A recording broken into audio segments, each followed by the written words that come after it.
আসসালামু আলাইকুম, বিসমিল্লাহ নার্সারিতে স্বাগতম। এটা হচ্ছে একটা লটকনের বড় গাছ।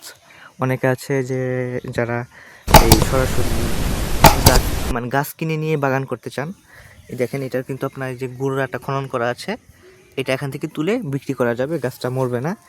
তো এরকম এটাতে দেখেন, নিচ থেকে একেবারে গুঁড়া থেকে একেবারে আগা পর্যন্ত যদি আমি যাই, দেখেন সম্পূর্ণটা হচ্ছে আপনার ফলে ভরা। এই চারাটা আমরা বিক্রি করে দিব। যারা নিতে চান তারা স্ক্রিনে দেওয়া হোয়াটসঅ্যাপ নাম্বারে যোগাযোগ করেন। তো এরকম প্রায় আরও অসংখ্য চারা আছে আমাদের কাছে, প্রায় 100-র কাছাকাছি চারা আছে এরকম। যদি নিতে চান, যারা রেডিমেড বাগান করতে চান, তারা সরাসরি আমাদের এখান থেকে এটা নিয়ে নিতে পারেন।